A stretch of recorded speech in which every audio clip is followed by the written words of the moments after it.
오늘의 주요 뉴스입니다. 지구 충돌 위험이 있는 소행성의 우주선을 충돌시켜 궤도를 바꾸는 인류 최초의 실험이 성공했습니다. 미 항공우주국 나사는 우주선 충돌로 인해 소행성의 공전 주기가 크게 줄어서 궤도 변경이 성공적으로 이루어졌음을 확인했다고 밝혔습니다. 코로나19 재유행은 감소세지만 독감 의심 환자가 크게 늘고 있습니다. 9월 마지막 주 독감 의심 환자는 1000명당 7.1명으로 전주보다 44% 늘었는데 특히 6세 이하 영유아는 53% 급증했습니다. 오늘부터 75세 이상 고령층 독감 무료 예방접종이 시작됩니다. 방역당국은 코로나19와 함께 다른 호흡기 바이러스도 유행한다며 최대한 빨리 접종할 것을 당부했습니다. LG 에너지솔루션과 일본 완성차 업체 혼다의 합작법인이 미국에 건설한 배터리 공장 부지가 오하이오주로 결정됐습니다. 공장은 내년 상반기 착공해 2025년 말부터 배터리 생산하며 혼다가 북미에 수립하는 자동차에 공급될 예정입니다. 대관령 기온이 처음으로 영하권으로 떨어지는 등 오늘 아침 올가을 들어 가장 추운 날씨를 기록했습니다.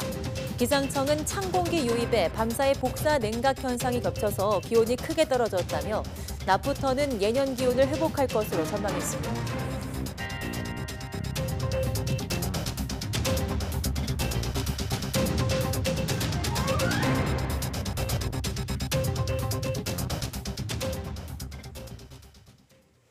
네, 여러분 안녕하십니까? 10월 12일 사이언스 투데이 시작합니다. 밤사이 기온이 크게 내려가면서 오늘 아침은 올가을 들어 가장 추웠습니다. 대관령 기온이 처음으로 영하권으로 떨어진 것을 비롯해서 서울 6.5도, 대전 1.8도, 광주 8.3도, 대구 6.6도 등으로 대부분 지역에서 올가을 최저 기온을 기록했습니다. 기상청은 찬 공기가 밀려온 가운데 밤사이 복사 냉각 현상이 나타나면서 기온이 크게 떨어졌다고 밝혔습니다. 하지만 낮부터는 서울 기온이 21도로 예년 기온을 회복하면서 추위가 물러날 것으로 보입니다. 네, 계절이 겨울로 옮겨가는 가운데 독감 의심 환자도 크게 늘고 있습니다. 조규홍 보건복지부 장관은 오늘 중대본 회의 모두 발언에서 9월 마지막 주 독감 의심 환자가 1000명당 7.1명으로 직전 주 4.9명에 비해 44.9% 증가했다고 밝혔습니다. 특히 6세 이하 영유아 환자가 크게 늘어서 1000명당 12.1명으로 전주 7.9명보다 53.1% 늘면서 전 연령대 중 가장 높았습니다. 조 장관은 겨울철 코로나와 독감의 동시 유행에 더욱 철저히 대비하겠다며 독감 백신 접종도 당부했습니다. 이런 가운데 오늘부터 75세 이상 고령층 무료 독감 예방접종이 시작됩니다. 접종 기한은 올해 연말까지지만 방역당국은 코로나19와 함께 다른 호흡기 바이러스도 유행하고 있는 만큼 최대한 빨리 접종해달라고 당부했습니다. 오늘 17일에는 만 70세부터 74세, 20일에는 만 65세부터 69세 독감 백신 무료 접종이 시작됩니다. 생후 만 6개월에서 13세 이하 어린이와 임신부는 현재 무료 접종을 진행하고 있습니다. 네, 다음은 코로나19 소식입니다. 오늘 0시 기준 코로나19 신규 환자는 3만 535명으로 집계됐습니다. 사흘 연휴 동안 미뤘던 진단검사 수요가 몰리면서 어제보다 15,000여 명 늘었습니다. 일주일 전보다 4,000여 명 줄었고 2주 전보다 8,000여 명 감소했습니다. 수요일 발표 기준으로 지난 7월 6일 이후 14주 만에 가장 적었습니다. 신규 환자 가운데 국내 발생은 3만 465명, 해외 유입은 70명입니다. 위중증 환자 263명으로 나흘 만에 200명대로 내려왔습니다. 사망자는 15명으로 누적 사망자 2만 8,723명, 치명률은 0.11%입니다. 중국에선 국경절 연휴 기간 코로나19 감염자가 늘면서 당대회를 앞두고 비상이 걸렸습니다. 각종 경제 지표 악화와 인민들의 반발에도 중국 당국이 제로 코로나 정책을 고수하는 이유는 뭔지 베이징에서 강정규 특파원이 보도합니다. 공항에 갇힌 여행객들의 항의에 소총을 들고 나타난 방역 요원들.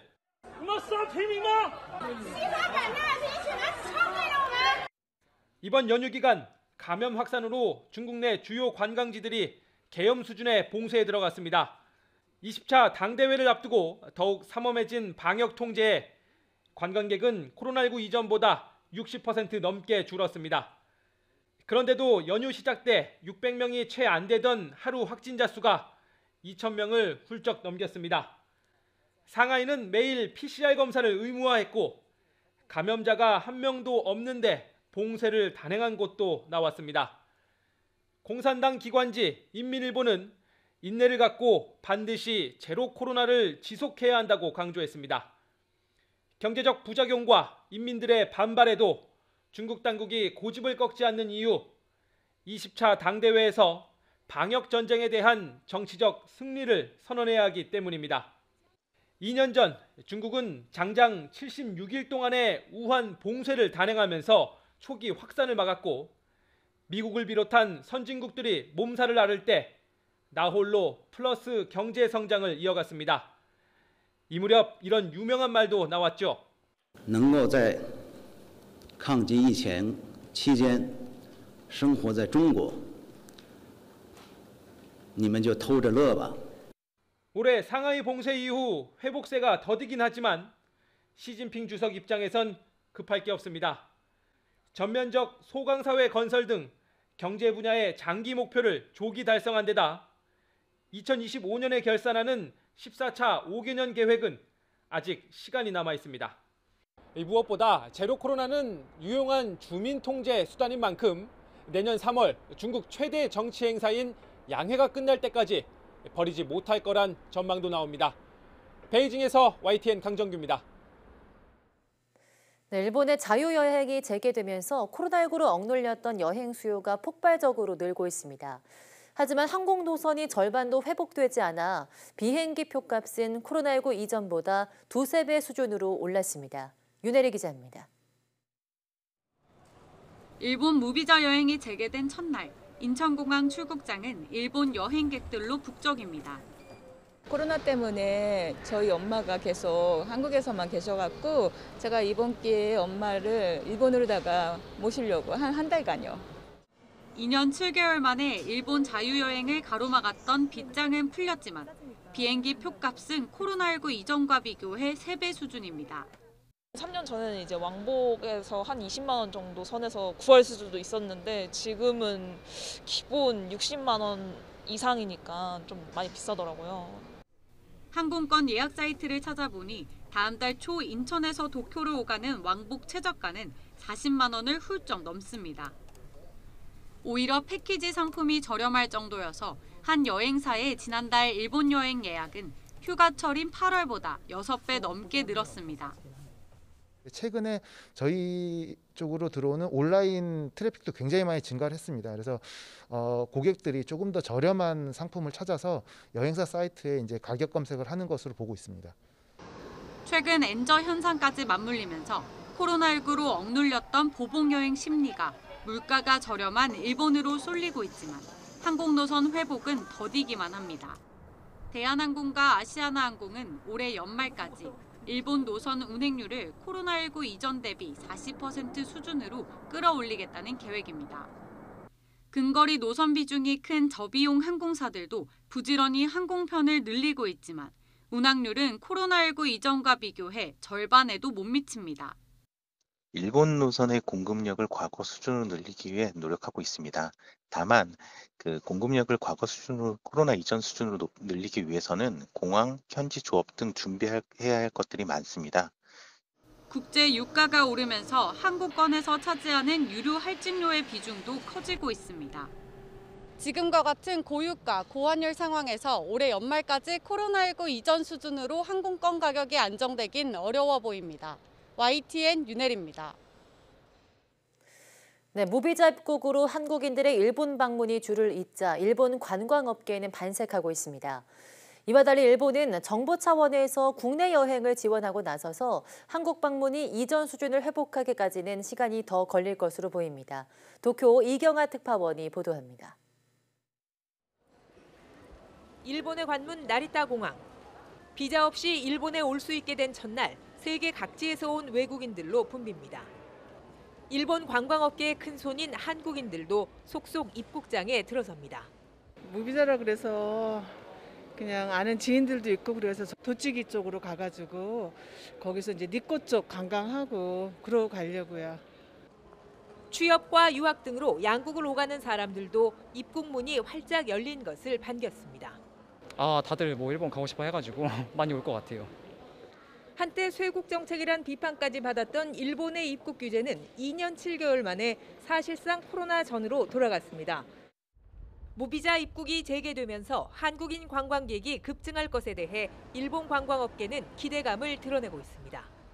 コロナ禍の場合は観光バスが1台も動かなかったので、韓国の方も10とすれば半分とか、もうそれ以上の方も来ていらっしゃってるので、すごく私たちもありがたいですし。 무비자 입국은 한국이 먼저 시작했지만 지난달 한국을 찾은 일본인은 코로나 이전의 20%에도 못 미친 것으로 추산됩니다. 한국에서는 일본 여행 예약이 폭증하고 있지만 일본 상황은 다르다는 얘기입니다. 이달 말까지인 무비자 한국 방문이 언제까지 계속될지 정부 발표가 아직 없어 예약을 주저하는 사례도 적지 않습니다. 내년 2, 3월쯤에 예년 수준까지는 아니지만 한 60%, 70%는 회복하지 않을까라고 예측하고 있습니다. 젊은 일본인 대학생들이 방학을 맞이해서 우크라이나 사태 이후 에너지 가격 급등으로 항공권 값이 오르면서 해외 대신 국내 여행을 택하는 분위기도 나타나고 있습니다.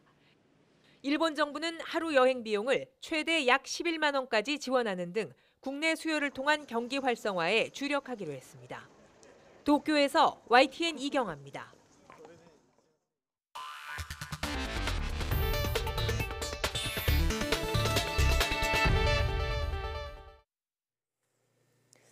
네, 소행성의 우주선을 충돌시켜 소행성의 이동 경로를 바꾸는 실험이 성공적으로 이루어진 것으로 확인됐습니다.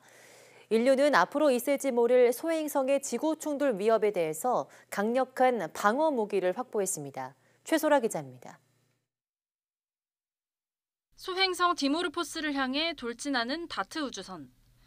암석으로 가득한 소행성의 표면이 보이고 충돌과 거의 동시에 신호가 끊깁니다. 지난달 27일 오전 8시경 지구에서 1,100만 킬로미터 떨어진 곳에서 벌어진 충돌 시험은 세계 곳곳에서도 포착됐습니다. 미 나사는 지난 2주 동안 지상 망원경 관측 결과 등을 분석한 끝에 실험이 성공적이었다고 발표했습니다. 11시간 55분을 주기로 또 다른 소행성을 돌고 있던 디모르포스가 충돌 후 11시간 23분 주기로 더 빨리 돌게 된 겁니다.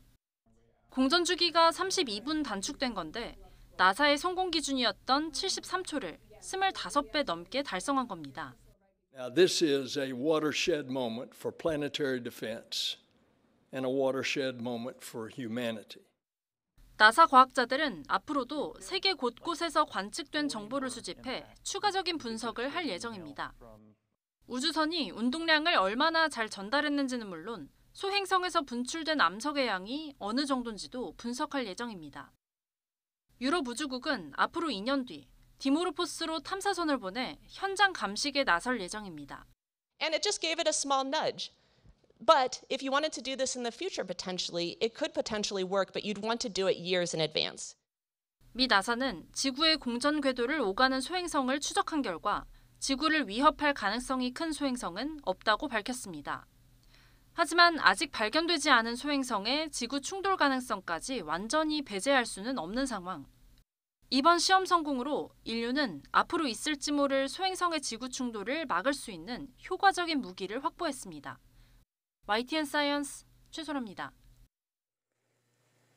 네, 시내버스를 기다리면서 매연이나 먼지 때문에 불편했던 경험 한 번쯤은 있으실 텐데요. 도로 위 미세먼지를 차단하는 스마트 버스 정류장이 강남 한복판에 속속 등장하고 있습니다. 최유정 기자입니다. 노후버스에서 뿜어져 나오는 매연은 버스 기다리는 승객들을 불쾌하게 만듭니다. 버스 정류장은 브레이크와 타이어 먼지 등 때문에 다른 곳보다 미세먼지 농도가 높습니다. 워낙 유동 인구도 많고 교통량도 많다 보니까 대기하는 장소도 좀 불편했고 공기질도 다소 좋지 않은 게 많이 느껴졌었는데요. 이런 미세먼지를 막아주는 실내 버스 정류장이 강남 중심가에 속속 늘고 있습니다. 이 실내 정류장은 항상 깨끗한 대기를 유지합니다. 유리벽을 통해 1차로 먼지를 막고 천장에 달린 공기청정기에서 외부 공기를 필터링하는 방식입니다.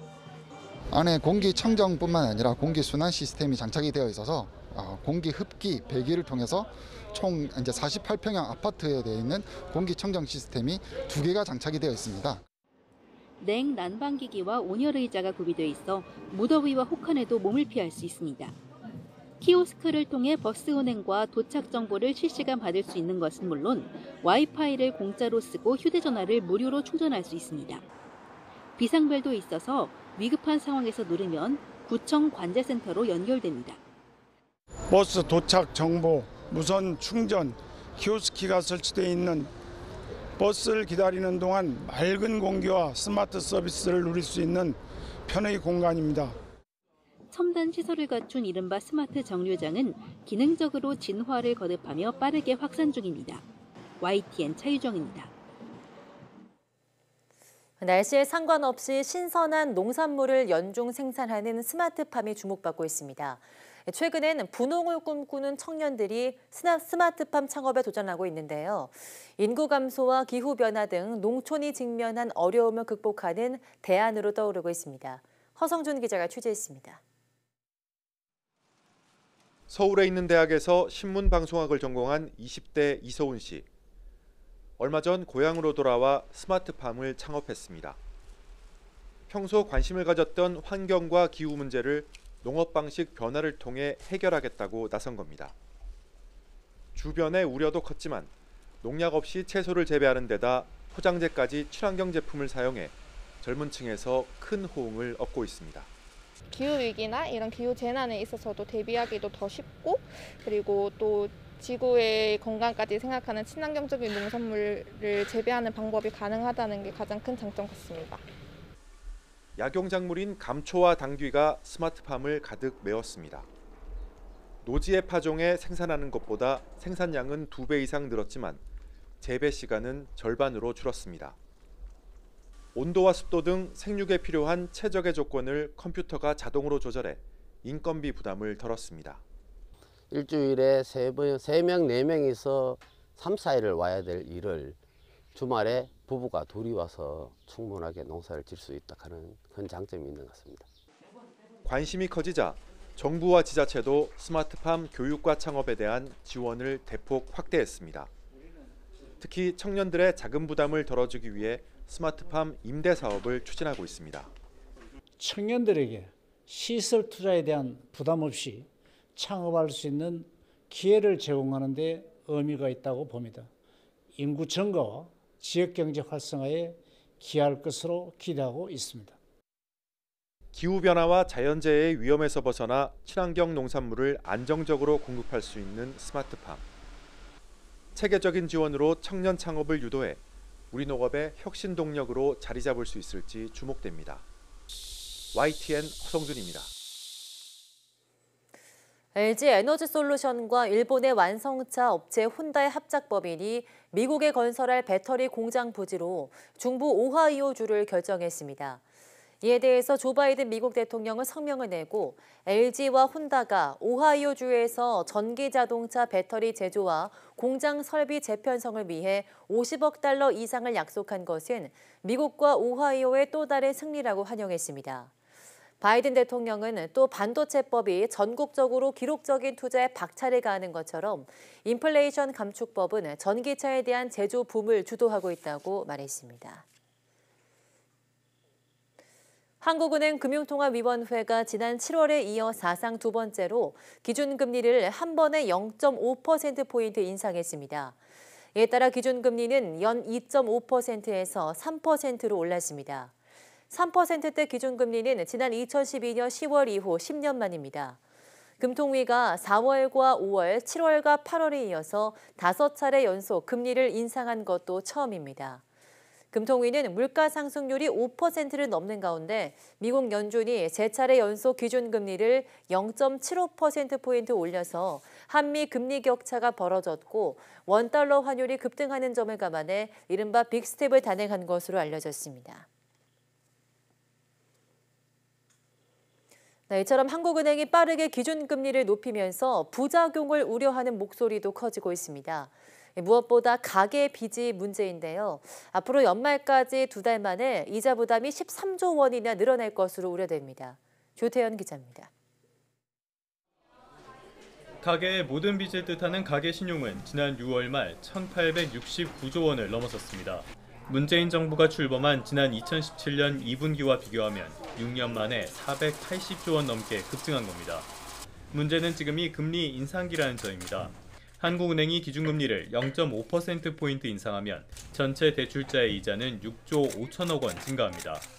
빅스텝을 2번 밟으면 기준금리는 1%포인트 올라가니까 다음 달이면 연 3.5%까지 치솟게 됩니다. 대출자의 이자 부담이 2달 만에 13조 원이나 늘어나는 겁니다. 특히 전체 대출자의 6% 수준인 취약차주의 이자 부담이 우려스럽습니다. 13조 원 가운데 취약차주의 이자 증가폭은 7천억 원으로 1인당 51만 원꼴입니다. 취약차주가 그동안에 한 10년에 걸친 저이자율 체제에 너무 익숙해 있다가 이제 갑자기 금리가 올리게 되면서 이자 부담이나 이런 것들에서 고통을 받을 수 있습니다. 늘어난 가계의 이자 부담이 결국 경기 침체를 앞당길 수 있다고 우려하는 배경입니다. 소비가 줄어들게 됩니다. 처분 가능 소득이 줄다 보면은요, 당연히 소비자들은 지갑 안 엽니다. 그러면 당연히 지갑 안 열면 경기 침체가 빠르게 도래하거든요. 생각보다 더 빠르게 경기 침체가 오고 그 경기 침체가 길어질 것으로 보고 있기 때문에 한국은행이 고물가를 잡기 위해 내년 상반기까지는 금리 인상 기조를 이어갈 가능성이 커 보입니다. 언제 터져도 이상하지 않을 가계 빚이라는 시한폭탄에 스위치가 켜진 셈입니다. YTN 조태현입니다. IMF가 내년 세계 경제 성장률 전망치를 낮추면서 내년 한국 성장 전망치도 2%로 또다시 내렸습니다. IMF는 강달러 등의 내년 세계 경기가 더 나빠질 수 있다고 경고하면서도 물가를 잡는 게 우선이라며 강력한 긴축 정책을 권고했습니다. 권남기 기자입니다. 무역 수지는 외환위기 이후 25년 만에 6개월 연속 적자고 분위기가 좋지 않은 게 메모리 반도체 가격이 하반기에 가서 30% 더 떨어질 거다 이런 얘기도 나오고 있거든요. 환율은 당국의 개입에도 1,400원대 고공행진을 이어갑니다. 외환 당국에서 너무 변동성이 지나가는 건 맞겠다라는 시그널을 보이고자 일자의 시장에 개입했다라고 이야기할 수 있겠고요. 이 밖에도 높은 물가와 흔들리는 수출, 치솟는 금리 등 한국 경제 성장의 발목을 잡는 위험 요인들이 깔렸습니다. 내년에는 세계 경기가 더 안 좋아질 것으로 보입니다. 그러면 한국 수출도 마찬가지로 올 하반기 내년으로 이어지면서 좀 부진한 모습을 이런 가운데 국제통화기금 IMF가 내년 한국 경제 성장률 전망을 2%로 낮췄습니다. 올해 초만 해도 성장률 전망치는 3%에 육박했지만 이후 우크라이나 전쟁 등이 세계 경제를 흔들면서 대폭 하향 조정한 겁니다. IMF는 내년 세계 경제 성장률 전망치 역시 내렸습니다.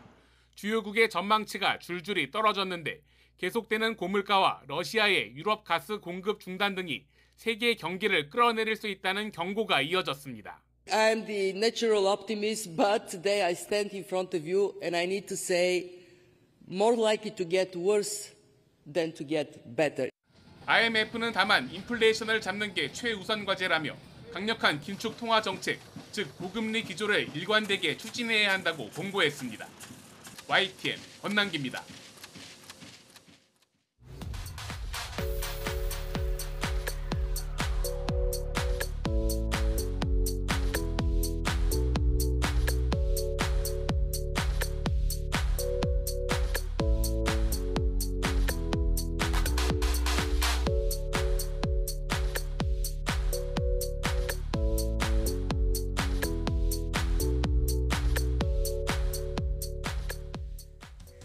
네, 교차로 우회전 상황에서 횡단보도 앞 일시 정지 의무에 대한 계도 기간이 어제부로 종료되면서 오늘부터 단속이 시작됩니다. 교차로에서 우회전할 때 횡단보도에 건너거나 또 건너려는 보행자가 있는데도 멈추지 않다가 적발되면 범칙금과 벌점이 부과되는 건데요. 모두의 안전을 위해서 교차로에서 우회전 시 일시 정지와 서행의 원칙을 꼭 지켜주시기 바랍니다. 뉴스 마치겠습니다. 함께해 주신 여러분 고맙습니다.